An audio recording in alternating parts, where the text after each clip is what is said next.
Journalistikk kan være et farlig yrke. Det du rapporterer om, og det du avdekker, kan føre til at du mister jobben. Det kan bety fengsel, og i ytterste konsekvens du kan bli drept. Hver fjerde dag mister en journalist eller mediearbeider livet på grunn av jobben de gjør. Men i 9 av 10 tilfeller blir ikke de skyldige straffet. Hvert år i november markerer UNESCO den internasjonale dagen mot straffefrihet for vold mot journalister. En fri presse er nødvendig for at demokratiet skal fungere. Vold mot journalister angår alle.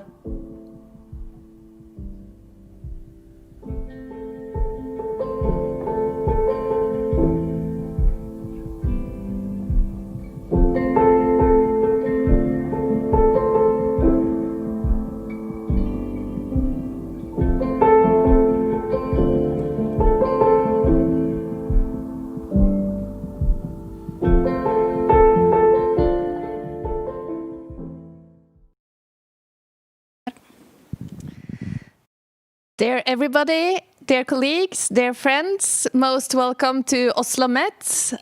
This is the 6th year in a row that we have the Safety of Journalists Conference here. And it is a special year, as we all know. Usually you should all be here in the room and there should be laughter and discussions and I can say we really miss you, but we want to greet you from here, and it's myself, Kristin Orcheret, and my 2 other colleagues from the organizing committee that you also know from before. Can you please introduce yourself? Yes, hello, my name is Ingrid Fadnes. It is the 4th year I'm working with the Safety Conference.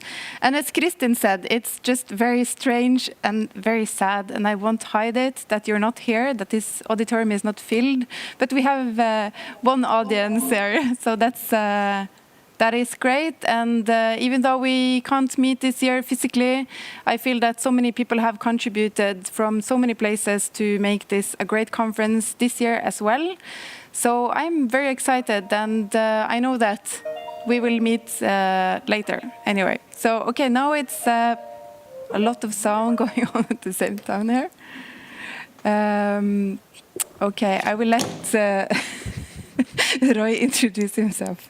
And finally, my name is Roy Krøvel. I think I know most of you, so welcome.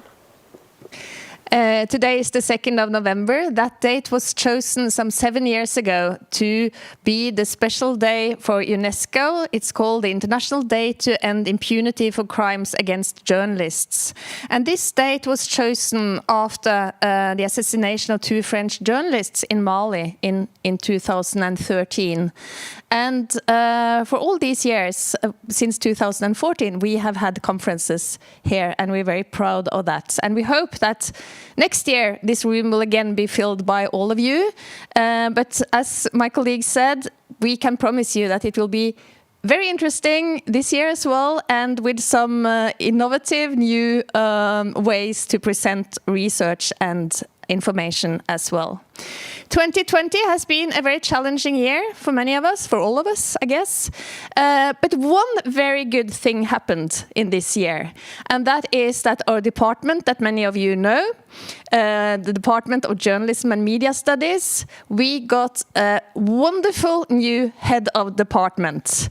And that is a very, very good thing for us, and you will very soon understand why, because I'm most pleased to introduce to you our head of department, Natalie Hyde-Clark. Thank you for that incredibly warm welcome.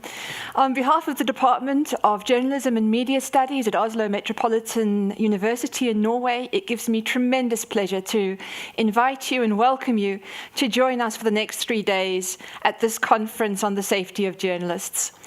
This year's topic is risk, resistance, and resilience, and we can all agree these are highly relevant today.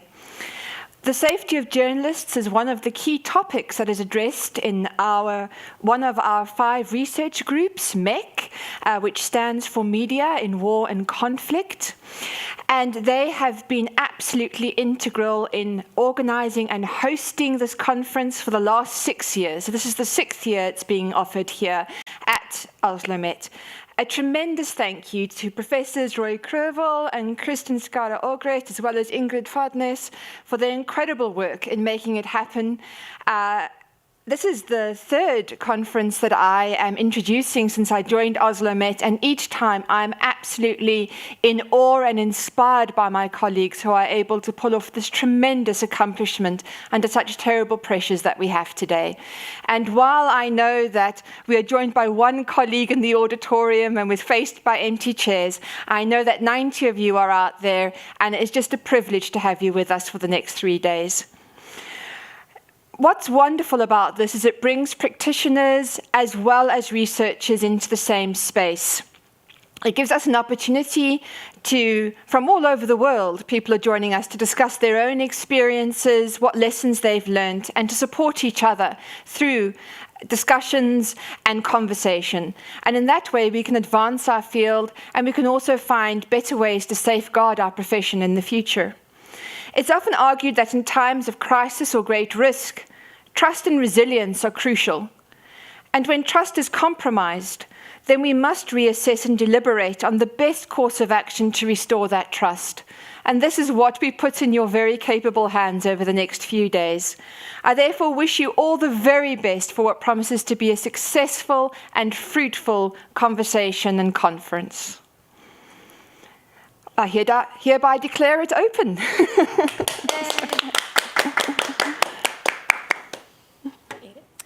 Yes, so we are going to start the program. It will be today, tomorrow, and also on Wednesday. And many of you will remember Nina Kapoor from the New York Times. She's a security intelligence manager from last year's conference. And I think I talk not only on behalf of myself when I say that her two talks last year really impressed a lot of us, and we learned so much. So this year, Nina Kapoor is back together with Donna Carrera, who is a threat analyst at the New York Times. And we're super thankful that they have accepted to do this workshop today, because I think a lot of us are going around with high shoulders because it's kind of a very important election tomorrow. So we are very happy that they have agreed, or that they accepted to connect from New York and to have this workshop and open this conference with this workshop that is called the Blended Threat Model.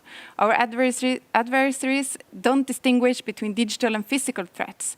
So why should we? The idea now is for Donna and Nina to make presentation. They are already at Zoom. And as we go, we want you to think of questions and comments and use the chat room in Zoom to write down questions and comments. And we will do towards the end, or to listen to the presentation first and then engage in a more dialogue and to have this possibility to ask Donna and Nina more questions. So, but please don't think that you have to wait until the end. We will register the questions as they come and have this possibility after their presentation. So I think we are actually kind of ahead of time. That is very unusual for us. We are never ahead of time. Everyone who has been here at the other conferences know that we should at least be 10 minutes or 15 minutes late. But I think that we should start, since Donna and Nina are ready, and then we will actually just have more time. So just before we start, Ingrid, usually I know a few of you would feel you will be missing something from the opening session, and that is that we usually have some musical intervention we had for the last years at least. But I can promise you that when the conference will end on Wednesday, we will have a special surprise for you and some very interesting music to come. So just hang on until Wednesday. Usually I know a few of you would feel you will be missing something from the opening session, and that is that we usually have some musical intervention. Okay. Now we have a digital confusion here. Just let us see. Could we please ask everyone to unmute, to mute? Yeah. Please mute everyone. Okay, we just heard Kristin twice, which I think is great. No, we are all super excited to hear what kind of music we'll have at the end. So just very important before we start, I guess everyone knows this by now after 6, 7, 8 months of Zooming, please unmute, please mute yourself. please just put on mute. It's no need for you to have the microphone on at all because we will use the chat to make questions. So we will only have Nina and Donna using their microphone. So yeah. So we will also try to mute everyone who tries to unmute themselves. Yeah. Okay. So great. Now we're good to go. Okay. Donna and Nina, super welcome to both of you. So happy that you are with us. The floor is yours. Yes. Go ahead and share my screen. All right. Can you all see that? Yes. Okay, great. So thank you all so much for having us. It's good to see some of you after a year. And we're both really excited to be here and excited for you all to meet Donna. She does such great work at the Times and our teams work really closely together. So today we're going to be talking about a blended threat model. So we're going to be talking about how our physical security team and information security team collaborate across various spaces to support journalists. And also to kind of identify threats and trends. We'll kind of talk a lot about how we see, trends originating in the digital space becoming physical or vice versa, and how, a lot of an appropriate response requires collaboration across both sides of the house.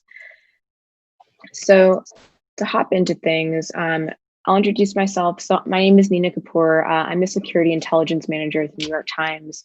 My role is to really proactively identify, research, and monitor digital security threats, and provide education around threats and defensive measures to the newsroom and business side of things.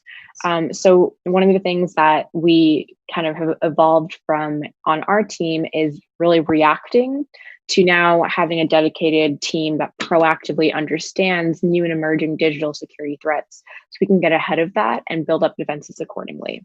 And I'll let Donna introduce herself. Hi, everyone. Thank you for having me. I'm really excited to be here. My name is Donna Carrera, and I run the Threat Response Program within the Times. That's within the Corporate Security Department. And I'm basically reacting to, but also proactively identifying, researching, and monitoring threats that could affect the physical security of our journalists, most importantly, as well as our facilities and the company in general. And I provide direct support to journalists that are going through threatening situations. And my background is military intelligence, as well as working as a civilian for the Department of Defense. And I've been in the private sector for about 3 years, and I've been with the Times for about a year, and I love it. And we're doing a lot of great things from an intelligence security perspective. And I'm just really excited to be a part of that. Great. So today we're going to go over kind of 4 general areas. So one is just kind of an overview of what our teams do at the Times, and kind of what the distinct roles are. There's such a blend and overlap across both, so we've kind of tried to disseminate what specifically we're responsible for. Threats and trends. So what are the things that we're tracking? What are the groups that we're looking at? And what are the general trends that we're seeing across the security space in general for journalism? General areas. So one is just kind of an overview of what our teams do at the Times. I hear myself again. And what the distinct roles are. There's such a blend and overlap across. Okay. Now that you've heard that twice, I'll continue. And the third is just areas of collaboration. So where our 2 teams really blend and try and respond together. And hand things off. And then finally, just recommendations and takeaways based off our experience. There are things that have worked for us. There are things that we're still kind of putting into place. And there are also things that I think, and I hope to talk about this in the discussion, that, journalists that are not part of organizations like the New York Times can still take away as effective measures of identifying and addressing physical security and digital security concerns collaboratively. So the goals is just to understand some of the threats and trends across the journalist landscape. Again, keeping in mind that a lot of our data and trends are US centric, but there are some trends that obviously carry across internationally, but I just want to add that caveat. There's the benefits of collaborating across digital and security spaces, and then recommendations on how to build out similar programs, or again, apply this to your own individual security practices. So for Infosec at the New York Times, for folks who were here last year, you may remember some things we talked about. And this year, generally, our function has remained relatively the same. You just add in US elections into that, and that becomes a whole additional project for everyone to be dealing with. So we have kind of 4 distinct areas that we focus on. One is the proactive digital threat research, and that's what my team works on, where we're identifying new and emerging threats. And then very quickly trying to see where those threats can map so we can increase defenses, educate users accordingly, work with our tech teams to strengthen some of our applications. We have a big user education component here, where that doxing workshop that I'd run last year was an example of one of the workshops that we run actively for a lot of our journalists. So we take real threats that we're seeing in the wild, and Donna will talk more about this as well because we work with physical security as well on this, and really present and train journalists and the business side of our company on how to identify, react, and build up digital security practices to protect themselves. Application security and real-time security operations is our more technical function of the house.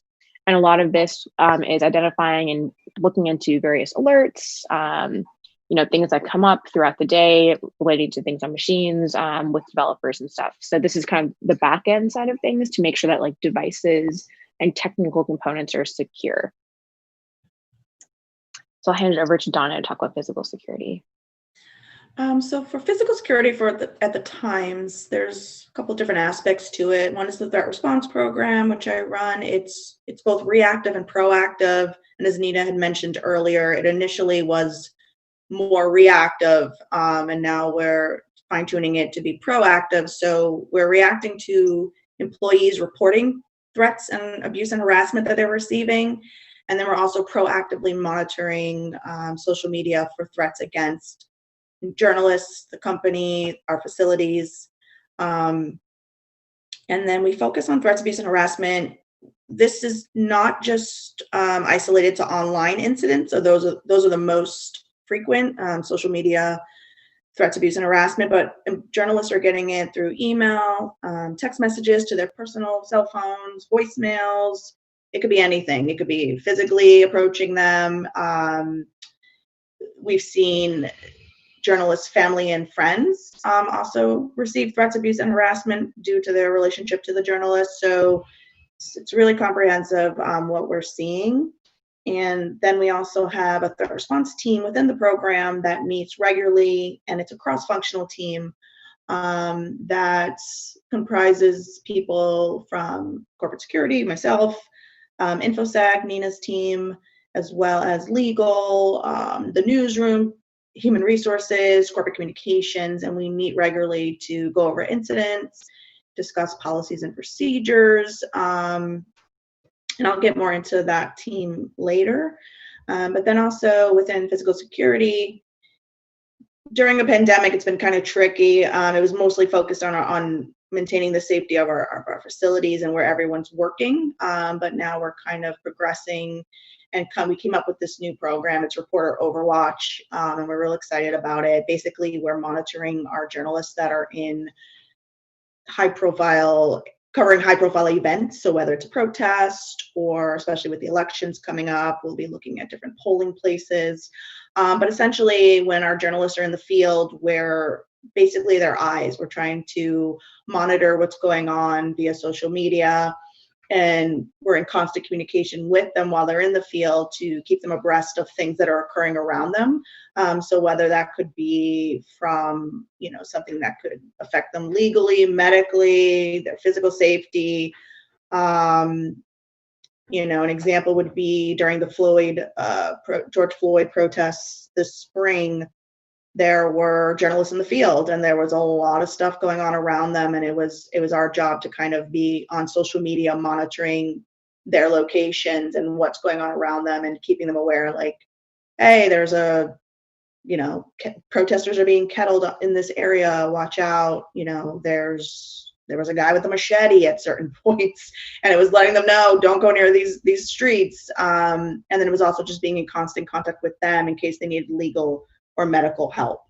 And then we're also looking at our facilities. So especially our headquarters located in Times Square, just any threats that are communicated to our facilities, whether it's we're receiving them, somebody's sending them directly to us, or we're proactively looking online for people that are threatening us.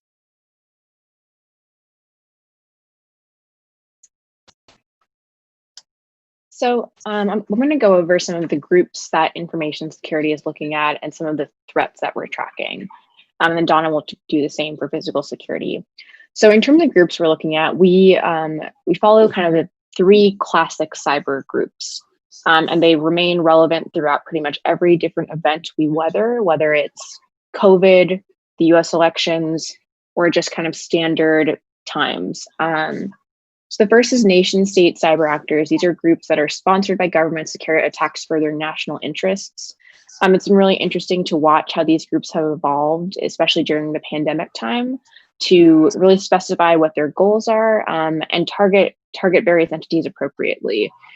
These groups also have been adopting a lot of really interesting tools that are ones that sometimes cyber criminals primarily use. And we think that they're adding this to their arsenal to be more destructive and also oftentimes to distract targets with a destructive tool so they can kind of go and conduct espionage in the background. Cyber criminal groups, these are financially motivated groups. And yeah, like I mentioned, some high-profile cyber criminal groups work with nation-state actors to carry out attacks, and they're trying to get money. But although that's their intent, they still are significantly important because of the damage that they can produce. And I'll talk about this right afterwards. But ransomware, which I'm sure a lot of you have heard about and kept track in the news, has been just absolutely on the rise in 2020, and in particular since the summer, there's been, I think, almost like a 50% increase in ransomware attacks targeting various industries across the world. And these are attacks that are opportunistic, financially motivated, but can absolutely cripple a system and an environment. So they're, as a result, things that we are actively tracking and keeping an eye on. And then finally, hacktivists and hacking groups. And this is one of the areas where our team overlaps quite a bit with the work that Donna's team does. Hacktivists and hacking groups are groups that are hacking for a cause, or contributing to disinformation, contributing to threats and harassment for the purpose of discrediting somebody, silencing somebody, things of that sort. So using whatever online resources they have to intimidate, and that can be either through traditional digital security attacks like compromising an account, trying to take down a website, or through harassment techniques or constant badgering, impersonation, things of that sort. So various threats we're tracking. So ransomware, as I mentioned, is just a huge one that I think every industry is tracking right now. It's interesting because it's something that we put together, like a plan for the US elections and thinking of the threats that are relevant to those elections. And ransomware just continues to be a prevalent threat, even though it's not necessarily relevant to US elections, just so prolific that if a ransomware attack were to occur, it'd be very devastating. The other big component of ransomware attacks these days is they have this hack and leak technique. So it's not just encrypting an entire environment. What they do is they will, let's say, compromise corporate environment X, exfiltrate a bunch of data, then encrypt all that data. And then they threaten to not only not unencrypt the data within the system, they also threaten to leak the data that they took. And that second component is really, really important because, especially for a news organization, we all know the real importance of source safety, journalist security and safety. So threatening to leak that type of information could put people really at risk. So that's something we're thinking about. This is a technique that most big ransomware operators are using now. The second thing is social media. We'll be talking, you'll hear us talking about social media a lot throughout this presentation, but various groups just target people through social media for at least the 3 following things that we're focusing on. Phishing is a big one. Social media DMs, whether it's Twitter, Instagram, whatever you have it, they're primary platforms for phishing. We see it all the time.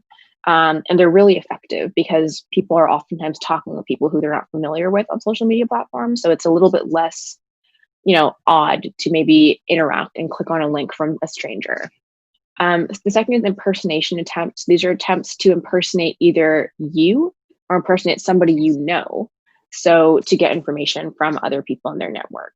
And again, this is used very much for either threats and harassment for the purpose of, discrediting somebody, harassing them, stressing them out, or in some cases to get access to a person's network. If they're pretending to be someone, they can gain access to someone's network by friending their mom on Facebook or something. The third is just access to networks generally. We see a bunch of fake accounts floating around being associated with various organizations.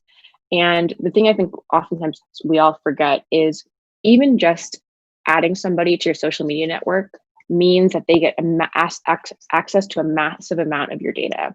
And that for a lot of threat actors can be the end goal, just getting access to that data to use later on.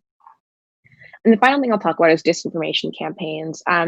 This is such a hot topic this year, the past few years. And while we're not focusing on massive disinformation campaigns, we're focusing specifically on campaigns that are targeting journalists or the company and spreading information that could result in digital security or physical security harm to an individual. I also wanted to just show this really kind of these great examples just from open source research about ransomware phishing. I always think it's a really important thing to educate people on. And in particular, you can see that ransomware delivery messages are oftentimes very well crafted, ranging from missed package deliveries, cellular, wireless bills to review with branding and everything, and also just invoices from a company. So these are 3 different examples of real campaigns that have been seen across the industry, and these have been reported on and researched. And I think it's just worth thinking about and looking at how these are well crafted and how significant the damage can be if somebody falls for something like this. So I'll hand it over to Donna to talk about physical security. Thank you, Nina. I think also what Nina was talking about shows how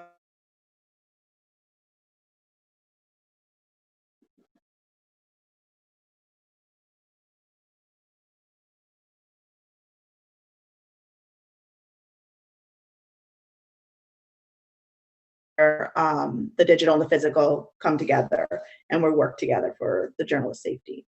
As far as groups we're looking at, besides just these kind of, mostly we're looking at people that are just harassing our journalists online, or as I mentioned, maybe through text, emails, and they have a personal grievance with the journalist or they're reporting. But then when it gets to larger scale things like the the election that we're currently monitoring, the groups that we're looking at are any followers of extremist ideology. So for us, it's mostly our main threat are right-wing extremists. But it's not necessarily these organized groups that often target us, or even high-profile profiles on the right, high-profile public figures on the right that target us. It's more these lone actors that are inspired by the message that maybe the group is saying, or the high profile figure is saying. They're inspired by their grievances, they have similar grievances. It's these lone actors that we're more concerned with, and that's where proactive monitoring comes in, and just looking out for that individual that is sending us hate speech and that kind of thing. On that note, we're also looking in the US at the left wing activists. A lot of protest groups may view us and the media, not just us, but the media suspiciously.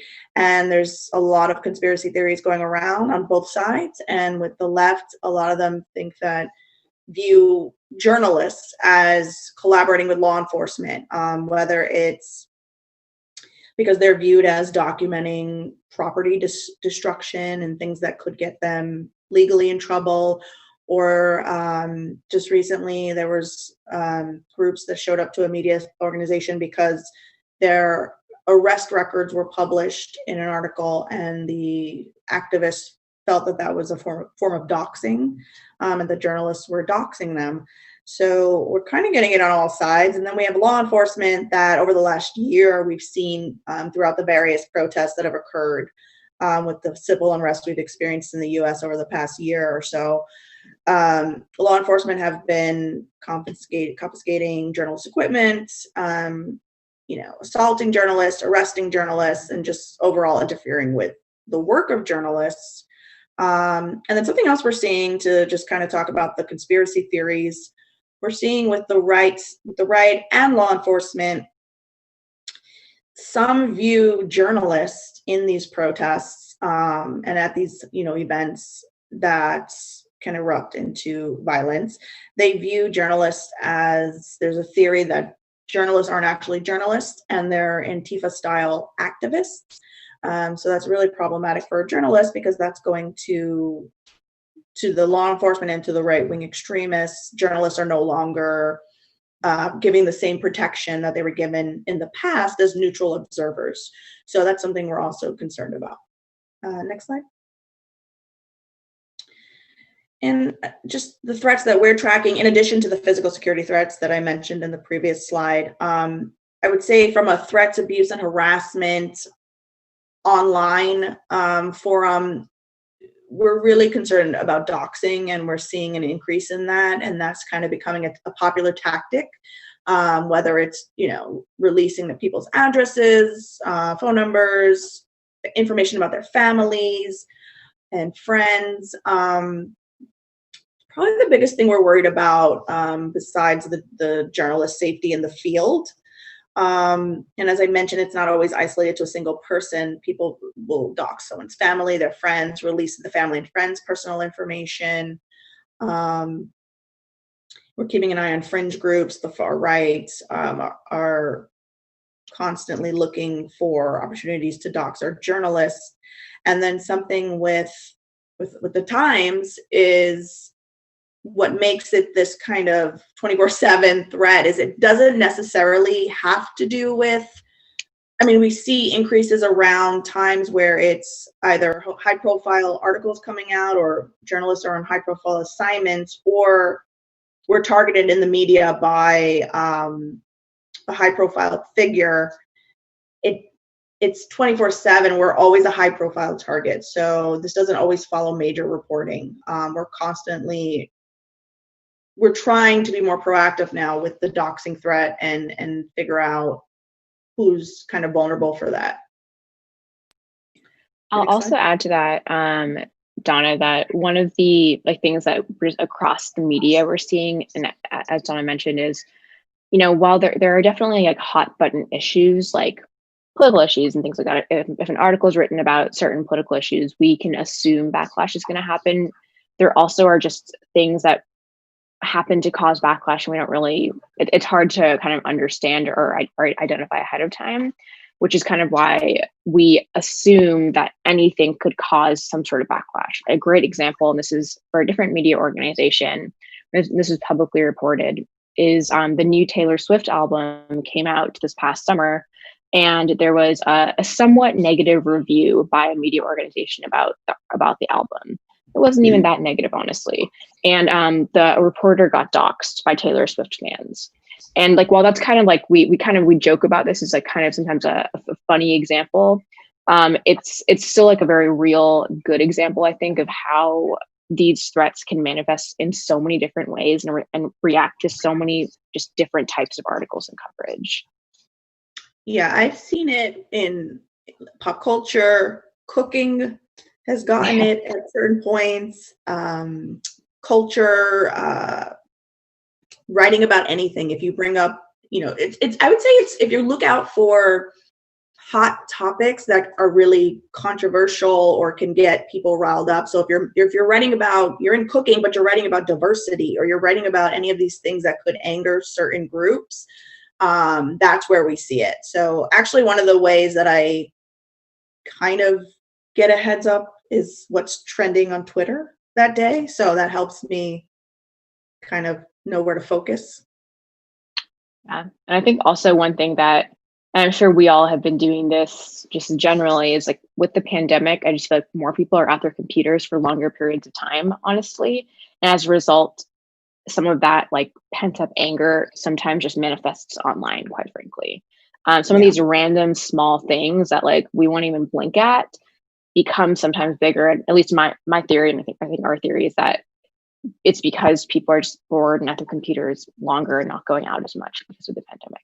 So yeah, and just to piggyback on that, they're angry, they quickly start doing some Google searches and try to find information on the journalist, and it's really easy and quick. But we'll talk more about ways that we protect the journalist info to prevent this kind of thing in upcoming slides.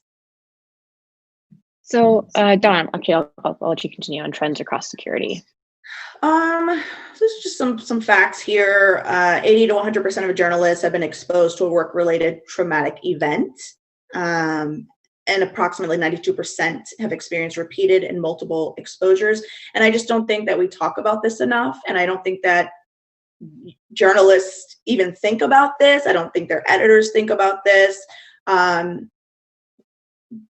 Guys are going through a lot, and it's become so like part of just the culture and your work, and you do it every day, but you're exposed to really traumatic things. And that's one of our goals with the threat response program and with working with Infosec on security and having this cohesive program at the Times is to cover you guys. Of course, we're coming from mostly a security focus, right? We want to keep you safe, but we're also thinking of these other things, and I'll get more into that with our team. But we're worried about your well-being in every way. And there's another study showing that within the last 2 years, over 50% of Americans have said that they've experienced some type of online harassment. Journalists are, in this day and age, probably more than that, have experienced online harassment. And what we've seen in the US is this general distrust of the media within the last few years on both sides, actually. And the attacks against journalists have become much more visible and coordinated than they were in the past. We're really in an unprecedented time where we're just seeing so much harassment and abuse directed towards the media and journalists. And as I mentioned, an increase in threats, abuse, and harassment, an increase in doxing attempts. And I think that doxing is going to be the new kind of tactic that people use. Men and women are likely to face the same amount of harassment, but women experience a wider variety of it. So within the Times, I have seen this absolutely 100%. Women get more threats, abuse, and harassment than men, and they get it in different ways. Men, what I've seen is get abused and harassed. They get criticized. They get, it might be aggressive, it might be cursing, it might be explicit, I can't say that word today, language, but they're mostly, it's negative, it's trolling, and they're being critiqued on their work. Women are getting not just the criticism, but they're also getting, abused in so they're getting threats of sexual violence, they're getting sexually harassed, they're getting sexist remarks. And then on top of that, we're seeing across the US, but then I see personally within the Times, there's attacks against gender, race, and religion, sexual orientation. I would say that our Black journalists, particularly our female Black journalists, get it the worst. Just the most horrible things. They get constantly emailed to them, direct messaged, voicemails, text messages of a racist nature. So that's something that 100% I'm seeing, and it's the kind of thing where we're working really hard to make sure that those journalists are well supported in all areas, not just the security, but with our human resources department, making sure they're emotionally supported, legal, if we have to get law enforcement involved. So it's really important that you, across your organization, keep a record of these incidents and then have the data to say, this is the group that's getting it the most. This is the department that's getting it the most. Women are getting it more than men. Our Black journalists are getting it more than our white journalists. So I also see this with our Middle Eastern women that are journalists. They get it as well, significantly more than others. Next slide. And I mean, I'll let Nina kind of get into this more, but just it's a different world nowadays, I think, than some of our older, like old school editors. We're trying to just really have them understand that what journalists are dealing with today is on a whole other scale than before. And I think that there's a culture of like journalists have just been dealing with it and it's just part of the job. But today is they're getting it from all areas where this has never been experienced by journalists in the past. So Yeah, no, I fully agree. I think adding to a lot of the stuff that Donna said, it's been really eye-opening to have like someone like Donna who actually collects the data and can identify these types of trends. Because while I know we've talked about just as a group, as an industry, some of these, okay, like I'm sure women get targeted more. Just seeing the quantifiable data, like okay, this like based off what we're tracking, what's been reported, here's what's happening. A couple of the other trends just to kind of talk about, and I'll just kind of cover the highlights here, is there are so many platforms being used for outreach, right? Social media, like conferences, various like, meet and greet kind of situations, Q&As, reporters hopping on different news platforms.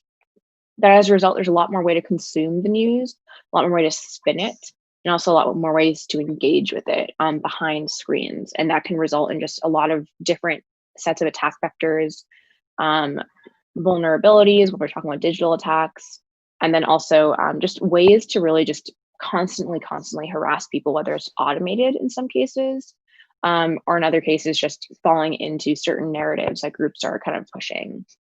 So doxing, as we will continue to talk about over the years, is such a way to harass, intimidate, and silence, and also just compromise data and accounts. Once a lot of your personal information is out there, it becomes much easier for me to take steps to maybe try and guess your Twitter password or figure out your security questions.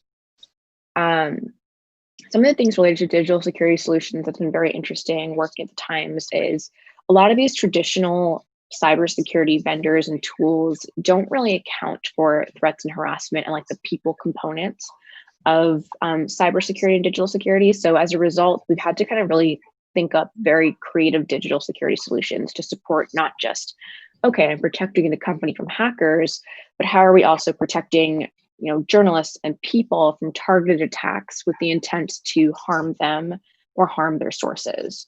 And it's a very different mentality from a lot of what traditional cybersecurity looks like. And as a result, it just kind of requires, a creative approach and in many ways collaboration with the physical security team. A couple of things here at the bottom that I think are important is technology companies and law enforcement, there isn't really a great solution to provide sustained harassment campaigns, victims who are dealing with that over the course of time, with adequate support systems. And that kind of ranges from both like tracking that sustained campaign as well as just understanding how to support somebody who is constantly receiving hate for everything they publish because of who they are, not even because of what they're talking about. And that's kind of where a lot of the work that Donna does with the threat response program comes in to kind of bring together different components of an organization like human resources and stuff to provide some of that emotional level support. But at the same time, again, it's not adequate. The current solutions are not adequate, and we're very much experimenting and trying to figure out, especially based on the data we have, what we can do to better address that. And the final thing that we run into is there's distrust, and rightfully so, among people who are experiencing harassment that a blanket technology company or this random hotline phone number that goes to company X to help you can actually provide support. And I think one thing that's worked well for us, we'll talk about this more, is actually providing direct support from our teams. So there's a real person who's part of the organization who they know and they can trust a little bit more to kind of talk people through things rather than trying to outsource this to a different company that says they might be specializing in online harassment and threats. Donna, do you have anything to add there? No, I think you covered it. Okay. So I'm hopping just into collaborative at the- efforts. I see the question in the chat about where is the stat from. I'm just looking to get the exact center that we got it from. So I will get back to that question. Cool. So in terms of collaborative efforts, so as we've already been talking about throughout the first bit of this presentation, online abuse can trigger so many other malicious activities, right? Whether it's just somebody, a single person threatening somebody, a single person maybe posting an address, it can result in further doxing, impersonation accounts, compromised accounts, credentials, phishing, physical threats, access to your network, social engineering. The threats kind of go on and on. And as you can see here, they're super intermingled between physical threats and digital security threats. And kind of thinking through solutions for that, it made a lot less sense for us to just, kind of classify, okay, this falls into your bucket and this falls into your bucket because there's so much overlap. So as a result, we kind of created this hybrid approach to address and support people as they're experiencing various types of online abuse and harassment, so that we're ready from the digital security and physical security side to provide the appropriate support. And Donna, I'll pass this one on to you. Okay. So these are kind of the ways, some of the ways, most prominent ways that we work together, physical security and digital security, to protect the company, journalists, our facilities. So first, with training and outreach, it's really important that I would say our security and intel programs are fairly new within the company. Like I said, a lot of security stuff, the newsroom we're handling, journalists were just dealing with it on their own. So one of our main concerns first and foremost was to get the word out that, hey, we're here to support you. You don't have to do this alone. There are multiple ways that we can assist you. So one of the ways we do that is through orientation. Up until recently, they kind of they switched our days, but we were briefing together orientation as a united front, and that was really helpful. We would just brief orientation on what we do, what they do, how we work together. We also have ERGs, or employee resource groups, within the company. And these are groups that employees created just to meet together, and they have a common interest. So, or it might be, for instance, I'm a veteran, so we're starting a veterans employee resource group. So employees within the company that are veterans or support veterans in the military can come join, and we do events and fundraising, and we just talk. And we have Black at New York Times, we have the Women's Network, we have the Latino Network. So we have all these different groups, and what I'm doing with the education section in Infosec and myself are reaching out to the specific ERGs, and we're giving them this combined security briefing, letting them know what we can do. Also letting them know that we hear you, we see you, we support you. Let's say for the Women's Network, we're making a briefing that's a security focused, but also saying, hey, we understand that women are getting it more than the men, and we see you, and we're here to support you. We're also, on that same note, working together to provide briefings to specific desks and departments within the company. Let's say, the elections here, politics, national, all the different desks that we feel are going to be affected within the next few weeks. We want to get to them beforehand and say, we're here, this is what we do, this is how you can reach us. And then specific events like the election, or if something is coming up that could provoke threats, abuse, and harassment, or something's coming up that could mean that a lot of journalists are going to be out in the field, we're going to reach out to them beforehand together and just kind of let them know what we each do and how we're there to support them. The threat response team, that's been really effective. As I mentioned, it's the Times is really big on having teams that are from different departments that are working together for one mission, and they have one focus. So the threat response team is an example of that. And we have representatives from corporate security, from Infosec, and not just within Infosec, it's Nina's Intel team, but then there's also other members of Infosec that are involved. And then we have like newsroom folks, we have corporate communications, legal, human resources, and we meet regularly and we talk about cases, and we get, there's a lot of things that I don't know from a legal perspective, or maybe something about how the newsroom operates. From human resources, it's a big deal to say, hey, we're going over cases, letting our HR person, hey, this person's really going through a lot right now. Can you reach out to them and just let them know of the resources we provide for them? If we're going through a case and it has something to do with, from a legal perspective, I may pick the brain of our legal representative on the team. So it's really a way to have a comprehensive approach to security, and it's not just security minded, but it's making sure the journalist is covered all around. We have proactive security plans. So basically and again, this goes into training and goes into outreach, is making the newsroom aware we are here for you. You don't have to do this alone, and asking them to reach out to us, getting that message out there that if you reach out to us before a big article is dropping or before you go on a big assignment, there are things that we can do proactively before this happens to ensure your security. Because what we've learned, within the last year or so, is that a lot of the stuff we do is reactive, and it's so much better, and it makes things just flow so much easier if we are proactive and we get the ball rolling before it gets rolling, so that if things were to happen, we're covered or we're prepared to handle it better. And then we have reactive security plans. Some things are not going to be, some things you just can't plan for. But we're here to react to them and get our people secured quickly. So whether that's, quickly getting their personal information offline, quickly responding to doxing attempts, quickly getting a team ready to monitor a protest if journalists are going to go in the field, we're ready for that. And then I would say, just again, this kind of single point of contact. We do this in numerous ways, which, we have the training and the outreach together. And then we also have one email that people can email for security incidents, and that we're both monitoring. We have a Slack channel that we're together in, and it's this one form of contact for people to reach us.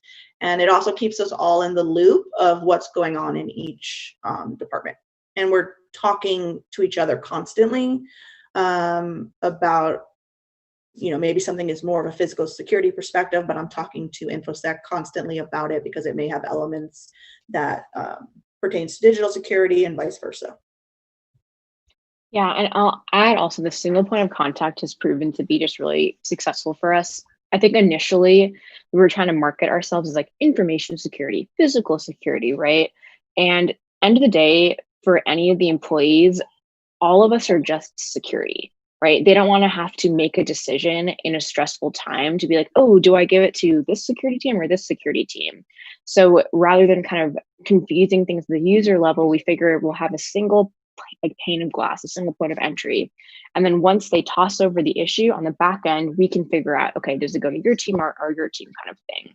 And that's made it a lot easier, I think, just to really get the word out there and market things. And also from the user perspective, giving them one less decision to make in a stressful situation, and just knowing a general security team is there to support them has been really, really helpful, and gotten really positive feedback on that. Yeah, and I think so we're gonna walk. Oh, go ahead. Sorry, just really, really promoting that it's a person at the other end, and we're going to reach out to you and we're going to have a conversation. And we don't want you, like Nina said, to think too hard about, who do I send this to? And is this really a threat? Is this really a big deal?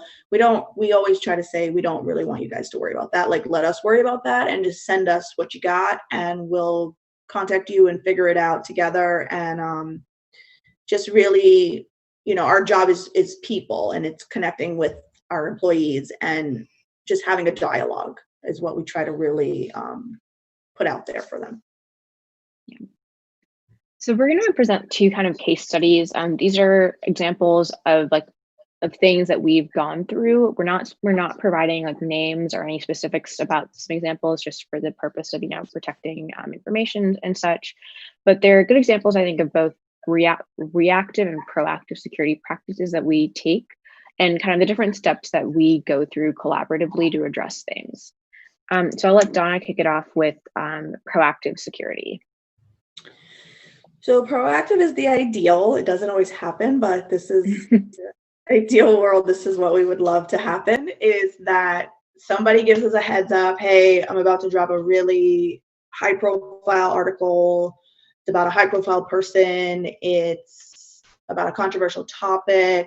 I'm thinking that it's going to have some backlash. Like, we love that. Or if people are going somewhere that's going to be high profile, give us a heads up. And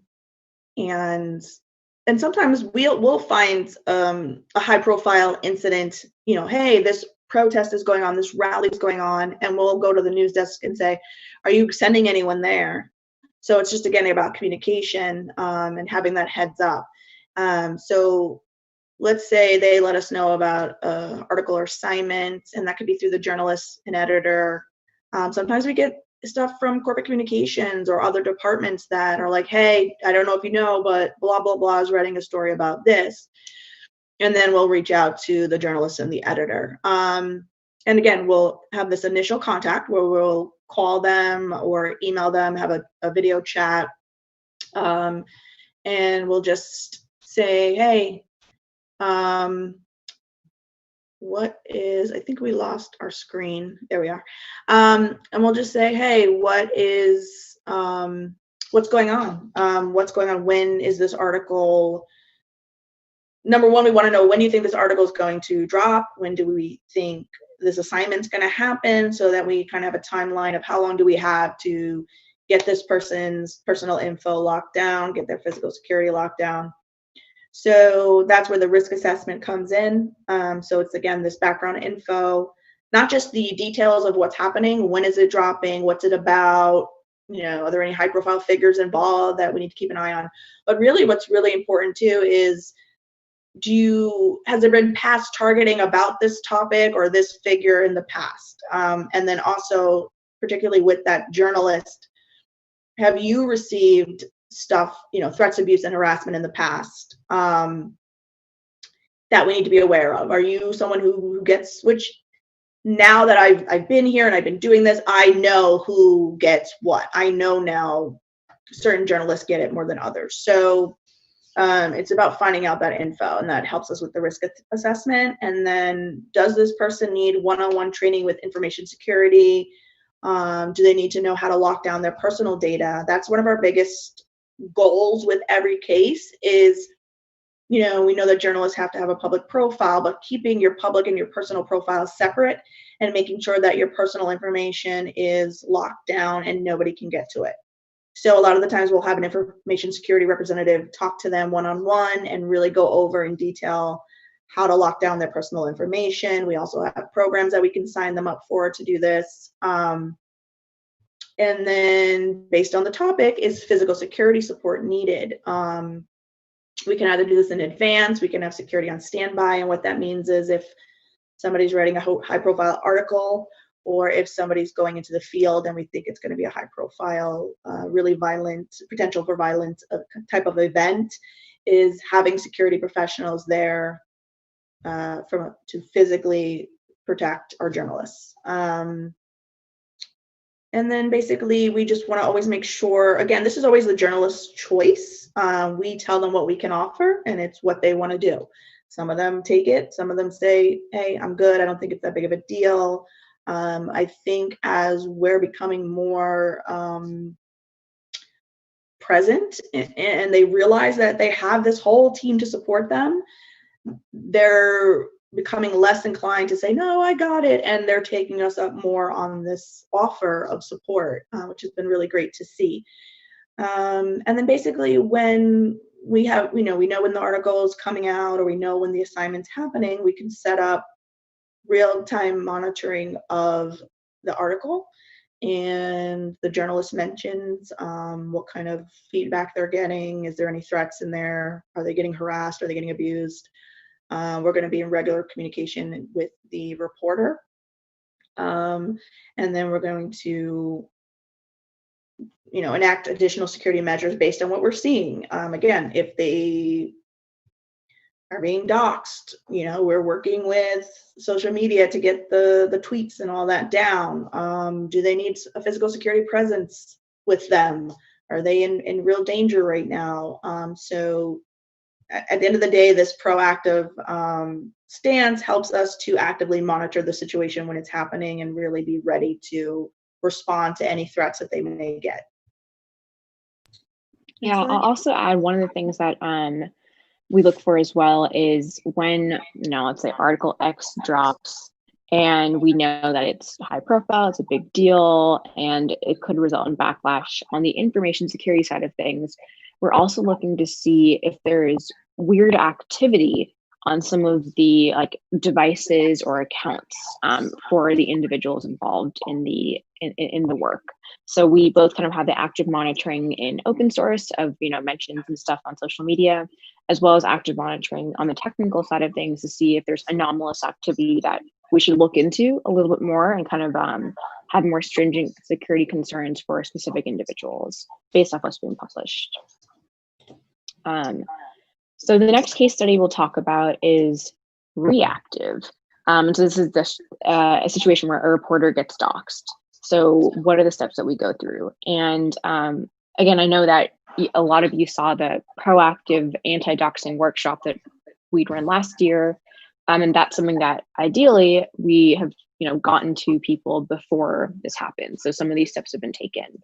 The big thing also with reactive situations is while they're completely inevitable, we know that they will always happen, the amount of work that has to be done for a reactive situation largely depends on how proactive people have been. Are we starting from complete scratch and basically applying all security controls, talking to them for the first time, building all that trust initially?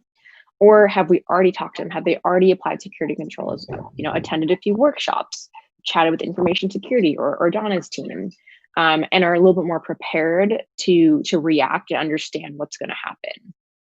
So the first step is identifying the malicious activity. And the reason why we include this in the steps is because this really ranges, again, from somebody who's actively being targeted, letting us know frantically, like, oh my gosh, I'm being targeted. Or in some cases, if we proactively knew that this was happening, we would have been monitoring for it. And we would have been able to kind of keep an eye on it and perhaps get ahead of things earlier. And another big component, and this is something that the corporate security team, Donna's team, has really pushed, is having other colleagues let us know when they see something. So again, this kind of goes back to someone's experiencing harassment, someone's being doxxed, and they may just be terrified and very stressed, and another colleague of theirs sees it happening online and they let us know. So we can kind of jump on it as well. So that's been a really helpful way to kind of be informed. Second step is contacting the targeted employee. And this is also a step that does require some effort because, again, if somebody is not used to this or hasn't worked with us before, sometimes getting in contact with them and stressing the importance of working with our teams is a bit of a process, quite frankly. So it's kind of talking through the incident. What are they experiencing? Understanding background information. Has this person regularly been targeted? Is this the first time they're experiencing it? What are the groups that might be interested or might be targeting you based off of what was published? This really helps us build a threat model to figure out how severe the threat is, both from the groups that are involved, as well as for the emotional well-being for the person. Because a big thing, and Donna's mentioned this already, is some reporters get harassed and threatened all the time, and they've developed a quote unquote thick skin for it. So to them, it might just be like, flicking a fly off your shoulder, versus some other reporters who've never experienced it before. It's really terrifying and scary. And I think that the response has to be very different and supportive no matter what. And kind of getting that background helps us identify how to respond to people. And then the other big thing that we do is we have a bunch of immediate resources that we provide that are like very quick checklists. Nothing overwhelming, not like, pages and pages of like, do this, but it's some very quick, put two-factor authentication on your accounts. Make sure your passwords are secure. XYZ, just to give people a list of things to do that help them feel empowered, that they can take control of the situation. And also that kind of on our end gives them some immediate security support. And then also the big thing is just making sure they know how to contact us. And as simple as that sounds, that's like if we can just get all of our contact information over to folks who are in need, that's just a huge win because they can just continue escalating stuff over to us as they see things. For follow-ups, this is where, again, the follow-ups largely depend on how reactive or how proactive we've been already. In some cases, if we already knew this was coming, we're already doing a lot of this stuff. So it's not necessarily spinning up a brand new kind of process to look into this specific thing. But generally, it involves a lot of active monitoring to see if the situation progresses. Depending on where this is happening, if this is on Twitter or whatever, and we have harassing posts or doxing that violate the platform's terms and services, like publishing personal information, things of that sort, we will specifically attempt to take down those posts with the help of social media platforms. And the thing I want to emphasize here is we're only taking down posts that are violating terms and policies of these platforms. We're not taking down posts that are just authentically criticizing the work of the New York Times. And that's an important distinction because that's kind of where our support comes in, where free speech is encouraged and allowed. People can criticize things, but also criticism can be really hurtful and really, really aggressive in some ways. So even if we can't take down those posts, we can at least provide support to people to address them, to mute things, to step away from their computers, things of that sort, or to de-escalate their stress. In some situations, we may need to escalate to law enforcement if it's a credible threat for physical harm or physical safety for facilities, or provide additional physical security support to the employee. And the final thing is just regularly contacting the reporter and their editor. So they both know that we're here, we're watching things, and they can continue escalating things to us. And I think just to talk about the difference between proactive and reactive. So with reactive, this is all going to be done in a very, rushed, high stress, high tension situation. The journalist is going through it. There's a lot of, emotions going on, where with proactive, we've kind of already established a relationship. So there's a trust there, I think. And then when stuff starts happening, it's just more ease, and there's a trust, and we can talk back and forth with them, and they're just sending us stuff as it's happening. And there's, they know how, as Nina said, they know how to reach us during work hours, after work hours, and it's just a better. We've already established. It helps us establish relationships with journalists if we are proactive. If they're proactive and we're proactive with everything. Yep. So one of the biggest takeaways is literally for us, proactive security is the best defense. And we continue hammering this in. And I know various organizations, individuals have their own proactive security practices, but this totally saves the day in a lot of ways. While in some ways it can prevent attacks, in other ways it sets expectations on what to expect after a publication. If somebody understands and it will expect certain kinds of backlash and expect this kind of stuff to happen, it reduces the stress level and also makes it a lot easier to kind of, with a calm, level head, report stuff to us. We can look into it, so on and so forth. Whether it's training, one-on-one support to build those relationships. In some cases, for some of our more high-profile individuals or executives, home security assessments, and then personal data lockdown and removal. All of these are things that doing in advance just reduces the to-do list in a time of stress. I can tell you from personal experience that telling somebody to add two-factor authentication to their account while they're being actively doxed is not a fun thing to do. It's an additional task for them to complete in an already stressful situation. And so it's very, very nice when some of these things are already taken care of in advance, so we can really just focus on the root of the issue. And so, yeah, reactive situations are inevitable, and our goal is never to, we can't prevent reactive situations. They will always happen. But we can support people and reduce some of the, mental and emotional impact, and also in many ways, technical impact if they are successful in compromising accounts by doing some stuff in advance.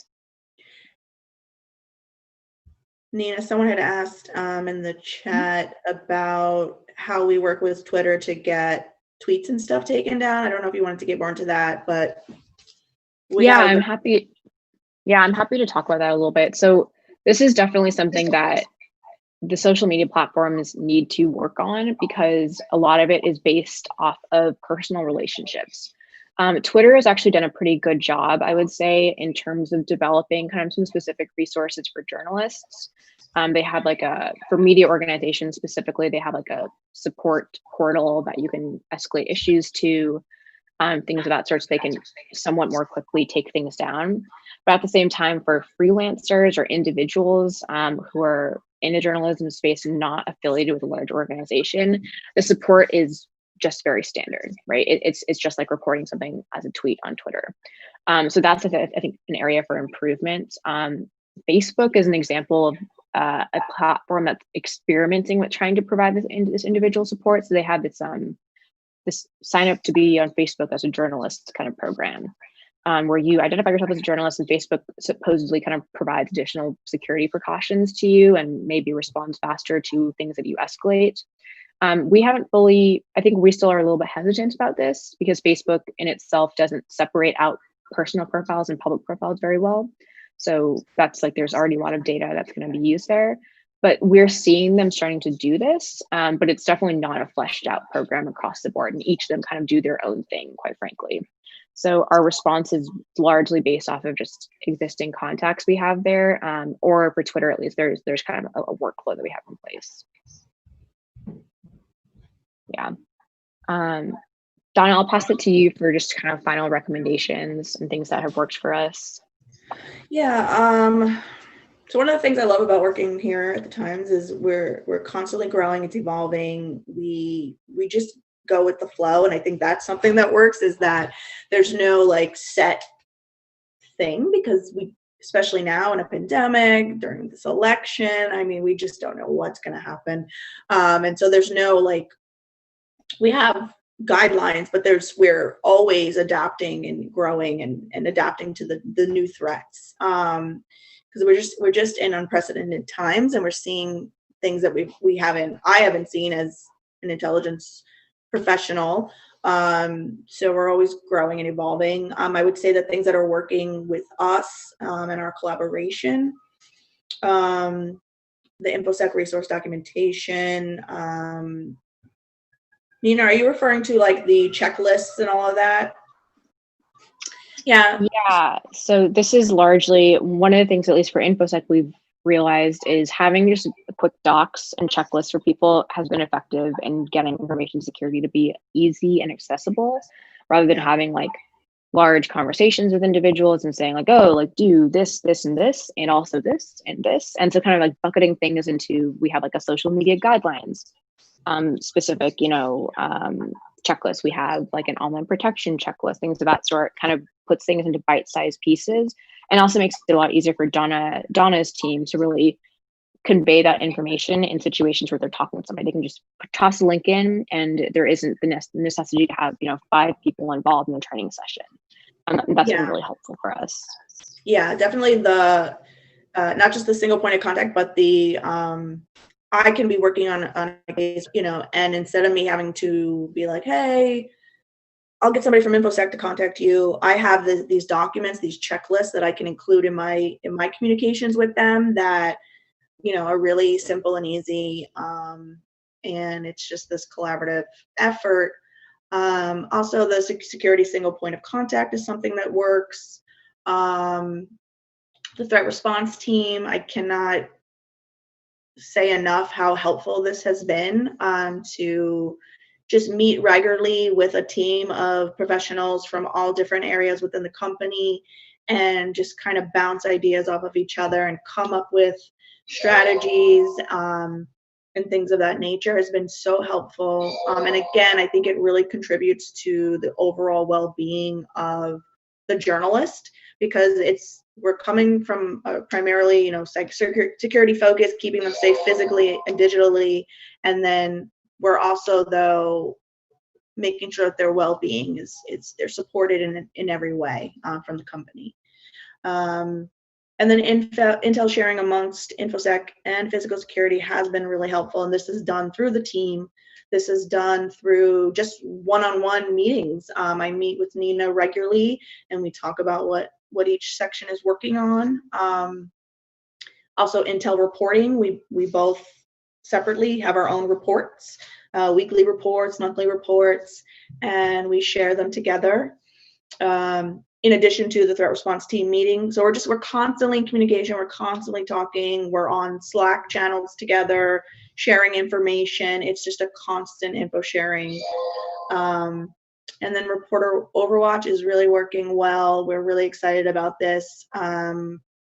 It's just a really great, innovative way to just keep track of our journalists in the field and just make sure that they're safe, make sure that there's nothing that can harm them and that they can do their job. I mean, at the end of the day, like, we just want them to be able to fulfill the mission of the company and for them to do their jobs and not have to, we're trying to just take this all off of their plate, a lot off of their plate. So the bottom line is that we're presenting security as a united front. And next slide. I think we lost the slides. Okay, hold on. Do you guys see the slides or no? No, I think we miss Nina. We lost Nina. Okay, well, I'll go over the last slide. It's just things that we're working on. And I'll just talk to it. Basically, so we have all these things that are working wonderful, and there's a few things that we're still kind of, working out. And I would say the workflow and the handoff between physical security and Infosec, digital security, it's not black and white, and it's a very gray area. So there are a lot of the cases are both of us working together and we're meshed together. So a lot of the times it's knowing when to hand it off to maybe Infosec, when to hand it off to us. And then other times it's when do we get Infosec involved. So, and then who takes what, who's primarily handling this, and how do we close this incident? So just working on that. And then as well as I would say, so Nina and I focus on domestic security. We also have a whole team that does international security. And they're as well on our threat response team. And so we're speaking with them regularly, but definitely one of our goals is to kind of get more involved with each other. Because how do you, like, a lot of the times there's a journalist that maybe is, right now it's a crazy time, right? Because we're located all over the world. People are located all over the world. So if somebody's getting harassed, but they're in this country, do we handle it? Do they, so just, we're trying to figure out those kinks as we move into the next year and the pandemic and not knowing where that's going to take us. I would say something that we are continuously working on, and it's, again, just really proving to be effective as these communications with the newsroom, and really trying to get them into the mindset that they don't have to deal with this alone, and that they have a whole team of people here to support this, and that they don't have to worry about certain things. We're going to go get with Twitter and try to get this stuff taken down. We're going to work with legal, and maybe you need a letter sent to somebody. Legal needs to contact this person that's harassing you. Just really offering multiple avenues to them that they didn't have before, and just really creating a culture where you don't have to deal with this alone. You have a whole team behind you, and you can focus on your work. And then something else we want to work on in 2021 is definitely information sharing amongst different media organizations. So whether it's doing conferences, whether it's working groups, just developing contacts with the different media organizations, because something that I've seen just often and just recently was you have journalists that maybe they work for us, but they also do some stuff with other organizations, or their colleagues are from other news organizations, and a lot of the times that they may be receiving something, harassing messages, threats, and then it turns out their colleagues from other organizations are also getting that. I've seen that happen at least twice in the last few months. So it's just this information sharing, not just to share, briefings like this, where this is what's effective, but also to share common threats that are occurring, and that helps us have a better understanding of what's the overall threat landscape. And I think that's it. Nina, did you have anything else to add? No, I think you covered it. Also, sorry for dropping off everyone. My computer decided now is a good time to update its software. So I'm back. But yeah, I think you covered it all, Donna. There are a lot of things that we've kind of successfully implemented, things that we kind of continue to think about and navigate as we, build out better programs. And also, I think a big thing is just hear from people who are on the ground about the actual support they need. We're constantly adapting, and a lot of traditional security solutions don't address a lot of the situations that we run in. So we're changing our approaches. We're learning a lot from the folks on the ground and the reporters, and I think growing to become hopefully better security teams. So yeah, I think with that kind of wraps up our presentation, and we can open it up for questions or comments and things of that sort. Well, I see in the chat. Questions? Right, I was going to read in the chat. It said, what has been some of the reactions among the journalists in response to the threats? So I would say that most of them, again, you guys, tough skin, and just really strong people, and just, it's fine, I can deal with it, is for the most part. But, and again, that's them not understanding exactly how we can help them. So then when we let them know, well, okay, that's, I'm glad you can handle it, but this is what we can do for you. They're very, very appreciative and receptive to the many ways that we can help them. And then I would say that, I often had wondered, like, do women get more threats than men, or do they just report it more? But I do think they get more, but they also report more. So I would say that our women journalists are really receptive to the program, and they do reach out, and everyone is really appreciative of what we can do, and I think it takes a lot off of their shoulders. And we also extend our resources to freelancers that are covering stories for the Times. And then we also reach out if a journalist's family and friends or family is being affected as well. They're being harassed. We will extend it to that. So I think everyone is really appreciative of these new resources that they didn't know were available to them. And then I'll also add from a digital security perspective.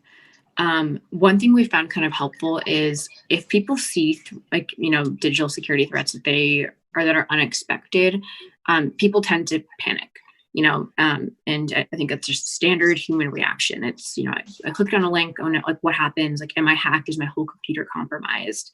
I think one thing that's been helpful that's been an effective strategy for us is in training to really just show people some of these threats that we're seeing. Just show them this is what an example of phishing message that we've seen recently in the company looks like. This is what a successful, social engineering attempt on social media looks like, and really showing them real examples of things. And that kind of, I think, reduces some of the panic when things actually do happen, which they of course will happen because people are a little bit more familiar with the threats we're talking about and know how to escalate them.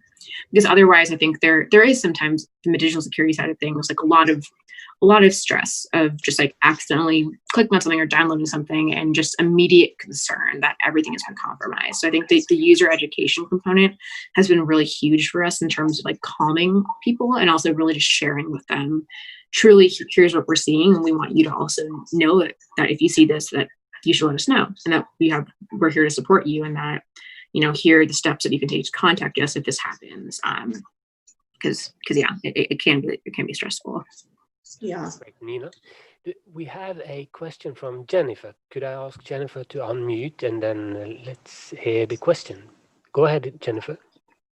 Hi, everyone. Can you hear me okay? Yes. Okay, good. Thank you you actually answered part of my question already, but I'll ask the rest of it if that's okay.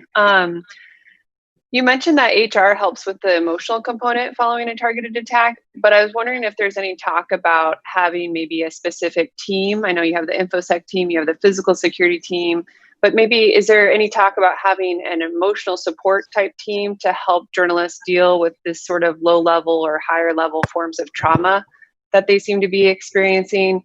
And then also, I was wondering if there are any lessons that can be taken from war reporting or the international reporting to the domestic situation where journalists are reporting on protests and other forms of civil unrest and are experiencing in many ways arrests or harassment or things like that. So are there any lessons that can be taken from war reporting to the present day domestic situation in the US? So I definitely, we have an HR rep on our threat response team, and I'm working with her currently on this manager toolkit training program where we're training editors and managers to better assist journalists that are going through emotional trauma and may not be saying it, but just we try to do a really good job of letting their editors know, like, they're really going through something. Like maybe they're not telling you, or maybe you're not understanding, but they're getting a lot of harassment right now, and it's abusive and it's concerning. So we're working on different training for managers. We don't have a team just for the emotional support. I think that the manager toolkit training that we're working on is going to be the start of something like that. And we're just working on bringing more awareness to journalists, but their editors, that what they're reporting on or what they're experiencing, they need additional support, and making sure that the managers have those tools available. And then, as we mentioned, we have the person that's on our team is the kind of the HR rep for the newsroom. So they're very much in the loop of what's going on and who's getting what and who may need more support, and they reach out to them personally and let them know what resources are available. I do think also you bring up a good point about the at war and the international side, and that's something that we want to work on next year. Is I think that I agree with you, and I've thought about this as well, that there's a lot of insight that can be brought in from that side to our domestic journalists, and how to better handle and deal with this situation. Because again, it's just crazy now that it almost seems as if the domestic side is in more danger when it's always been the reverse. And I also wanted to, I don't know if this was your question as well, are journalists withdrawing publicly or choosing to self-censor? It's a great question. That's one of our biggest concerns, I would say, after making sure their physical security is like good to go. What we don't want, and what our focus and our mission is we don't want journalists to be so traumatized or feeling threatened that they are not able to do their job. My job is to make sure you can do your job. So that's a huge deal. If somebody feels that, they can't do their job properly because of their receiving this abuse, that is our whole focus, is to make sure that never happens. It's very important to the company that this is not the situation. So again, we're monitoring, who's getting what and how often they're getting it, and then making recommendations for the type of resources that they would need. But we have instances where journalists are just, they do say, I don't want to write this story because it's going to get, I'm worried about my family's safety. More than anything, that would probably be why. Or sometimes they just, the abuse and the harassment online is so much that they shut down for a few days and they go private. And that's fine. That's their prerogative. But, there's different things. We're working on it. So that's one of the things I would say that we're working on for 2021. We do Yeah, have I'll also add just a quick one additional thing is for the international side of things in particular. We have kind of a team that deals with a lot of that kind of stuff that we collaborate with quite a bit. I think we're just trying to increase that collaboration. And there are various high risk environment journalism trainings that are co-run by our international physical security folks and our physical security folks. There's that kind of mentality of taking some of those lessons and applying it to domestic. I think the big thing is just collaborating on the response aspect of it is kind of where we're looking to improve. Great. We do have quite a few people following us on YouTube. And from Teresa in the Philippines, we have a question, if we have time for one more. Have journalists declined security support to avoid attracting more attention and possibly increasing the risk? Yeah, I have seen on both sides, so think of it like physical security side and then like the online harassment side. I've seen journalists often decline any kind of online security. But then I've seen also, I would say in the field, I haven't seen them decline like PPE, any kind of equipment, but they definitely have declined if we wanted to provide maybe security to their residents or to them in the field, like a group in the field. Many of them have said, no, I don't want to attract attention, or it's not necessary. And then again, with the online harassment, I've seen a lot of journalists that are actually very empathetic to the people that are harassing them. And maybe because they're worried about their mental health, or maybe I've seen the person that's harassing them maybe had a record in the past and now doesn't. They don't want to. Just journalists are very empathetic. They're very compassionate, empathetic people, and they often will put themselves in. They will put others before themselves, and I guess that's. I'm here to say, hey, I don't want you to do that. I want your priority. Like, what you're doing is important, and we want to protect you. Is constantly a conversation I'm having. So I would say that they do turn down stuff a lot just because they say they can handle it themselves, or they're worried about, they don't want to mess up anyone else's life, kind of thing. We also have a question from Daniela Ramos. And I would like to ask if it's possible to know how many attacks on journalists in the New York Times have been avoided because of the training. I guess that's a tricky one, but... Oh. Yeah, I think just to answer that, we don't specifically, we can't necessarily quantify it, quite frankly. One, because we're not really measuring for it. And two, sometimes I think that there's almost, in saying we effectively avoid attacks, I sometimes feel like we put a target on ourselves, honestly, to make people think that they should continue trying to attack us. So what we're doing is really not necessarily avoiding security attacks. We're trying to increase, defensive measures for digital security and prevent some of that kind of stuff. But for a lot of the threats and harassment, as we kind of mentioned, we can't avoid them, but we can prepare accordingly for them. And I think that's kind of the end goal for a lot of this stuff. Okay. Wonderful. We have plenty of questions more, but I see it's already 4:15 here in Oslo, quite early in the morning in New York, I guess. So time has come. This was really enlightening, wonderful, wonderful stuff. We continue tomorrow. Maybe Christine could join us.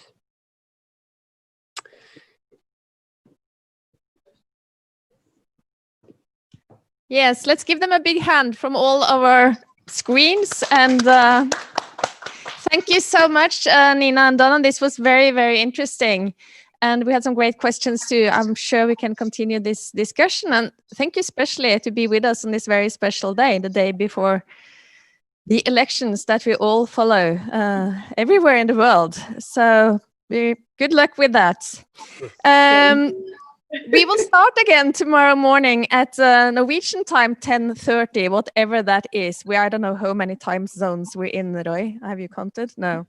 But we're from Mexico to the Philippines. It's quite some difference. So for some of you, it's now late in the evening, and for some of you, it's early in the morning.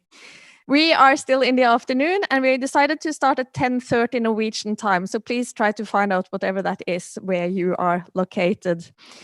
Tomorrow, we will start with presentations from two political cartoonists, scholars. We actually have one of them here. He is our single audience. You might not see him. Maybe if we turn this. No, he's the one we have in the audience today. Can you turn the camera, Roy?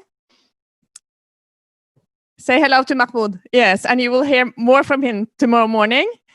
And also to the camera there, say hello. Thank you. Thank you. And also Arifur Rahman will join us on Zoom tomorrow for that first session. And then we have some new formats this year, this very special year in history. But we're very proud and excited about the short documentaries. And we will have a total of 9, hopefully, and we will start to present them tomorrow after the political cartoonists. Another new format, or we had it before, but then it was in real life. We will have some book presentations, some new interesting material that have happened in our field the last year. And then in the afternoon at 2:45 Oslo time, there will be paper presentations. And that will be for those who have registered for the paper presentations. So that is the more academic part of our conference. We will end it here. Have a wonderful evening, morning, afternoon, wherever you are. And thank you again, Nina and Donna. This was a great opening of a conference. And we look forward to see you online tomorrow. Bye. Thank you. Bye.